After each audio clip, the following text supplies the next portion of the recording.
तो मोदी सरकार की नीतियों के खिलाफ क्या वाकई में 25 करोड़ लोग सड़कों पर उतरने वाले हैं? 25 करोड़।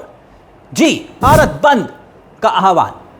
यह खबर सीधे आपसे जुड़ी हुई है, इसलिए ध्यान से देखिएगा और सुन लीजिएगा, क्योंकि एक जानकारी के हिसाब से करीब 25 करोड़ लोग सरकार विरोधी नीतियों के खिलाफ उतरने वाले हैं, आंदोलन करने वाले हैं, प्रदर्शन करने वाले हैं। इस भारत बंद का आप पर क्या असर पड़ेगा, और क्यों देश के 25 करोड़ बाशिंदे भारत बंद का आह्वान कर रहे हैं? अगर आप ये सोच रहे हैं कि बिहार वाले चक्का जाम की हम बात कर रहे हैं, तो नहीं, इसका कोई लेना देना उससे नहीं है। ऐसा नहीं है कि वो अलग है, हम फिर साफ कर दें, वो अलग है जो बिहार में चक्का जाम है, क्योंकि विपक्ष ने, इंडिया गठबंधन ने तो पहले ही 9 तारीख को चुनाव आयोग के फैसले के खिलाफ बिहार में चक्का जाम का ऐलान पहले ही कर दिया था, जिसमें राहुल गांधी खुद बिहार में तेजस्वी यादव के साथ कदमताल करने वाले हैं। ये वो नहीं है, ये चक्का जाम अलग है। वो भारत बंद की हम बात कर रहे हैं, वो चक्का जाम है, ये भारत बंद है। क्योंकि विपक्ष का जो चक्का जाम है, उसका आह्वान है, वो चुनाव आयोग के फैसले के खिलाफ है। मतलब बिहार में जो वोटर रिवीजन का विरोध है, वो प्रदर्शन उस लिए है, मगर देश भर से जो जबरदस्त तरीके से जो खबरें आ रही हैं भारत बंद की, उसका हम जिक्र कर रहे हैं।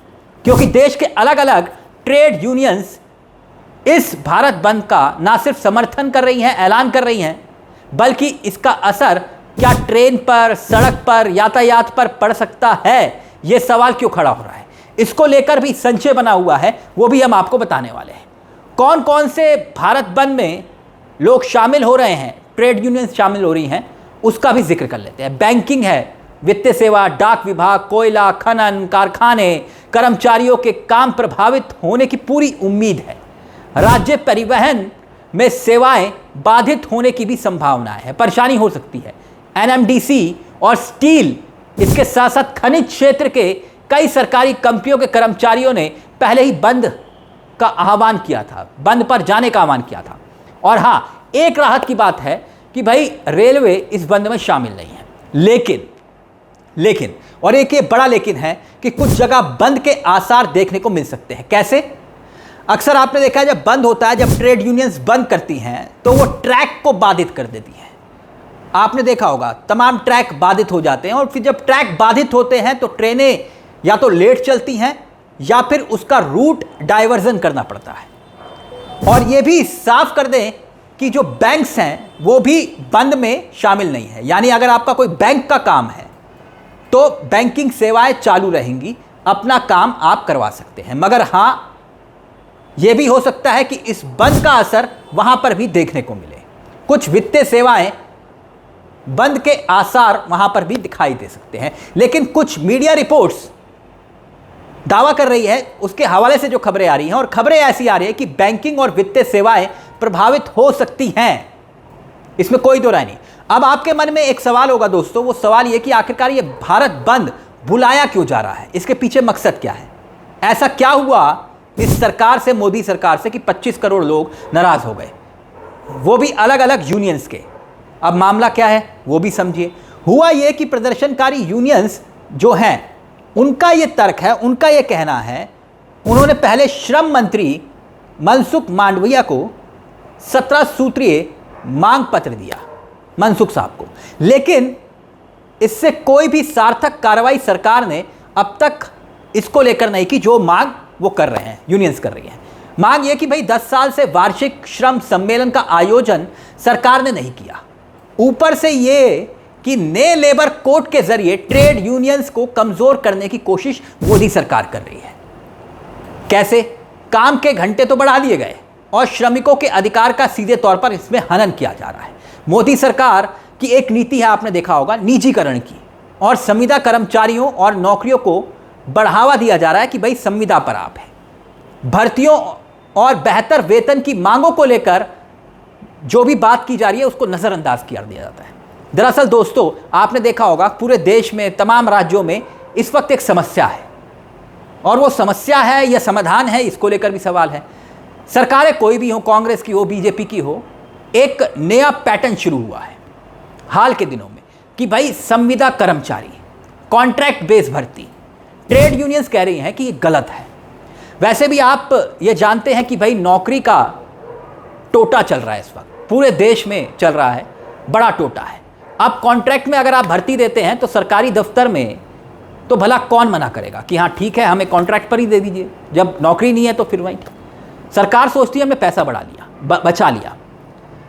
साल दर साल पैसा नहीं मिलता।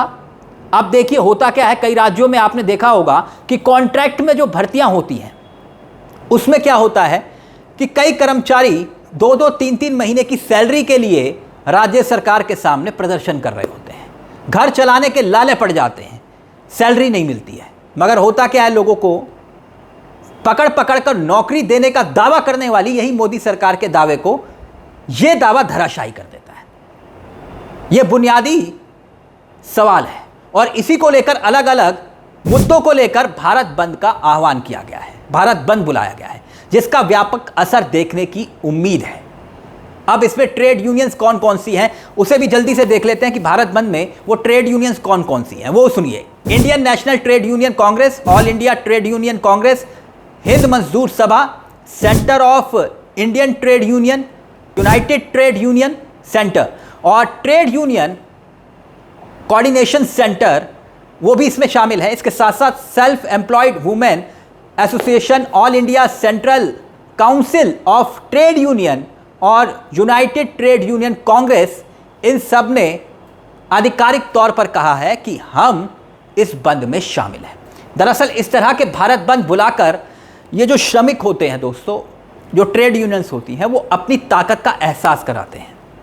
अपने ट्रेड यूनियंस के जरिए ये जतलाते हैं कि उनकी समस्या क्या है और अगर वो एक दिन भी काम नहीं करेंगे तो सरकार को कितना नुकसान उठाना पड़ सकता है, और होता भी है नुकसान, इसमें कोई दो राय नहीं। बंद कोई भी करे, यानी एक तरफ ब्राजील से ब्रिक्स सम्मेलन को खत्म करके डंकापति, माफ करिएगा, प्रधानमंत्री मोदी वापस वतन लौट रहे होंगे और उनके सामने खड़े होंगे 25 करोड़ लोग, 25 करोड़ लोग, 125 करोड़ की आबादी और सामने 25 करोड़ लोग। मैं लोग नहीं कहूंगा, ये परिवार भी है, क्योंकि इनके साथ 4-4 लोग जुड़े हुए हैं। तो सोचिए संख्या कितनी होगी, और हो सकता है जो वीडियो आप देख रहे हैं उनमें से आप एक ही हो। तो हो सके दोस्तों इस वीडियो को शेयर ज़रूर करिएगा ताकि लोगों तक ये वीडियो पहुंच पाए, संदेश पहुंच पाए कि 25 करोड़ लोग अगर सड़कों पर उतर रहे हैं या परेशान हैं और मोदी सरकार की नीतियों के खिलाफ, तो फिर सवाल तो खड़े होंगे।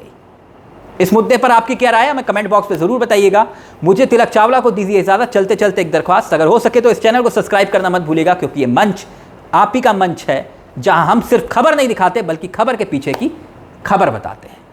नमस्कार, जय हिंद, जय भारत।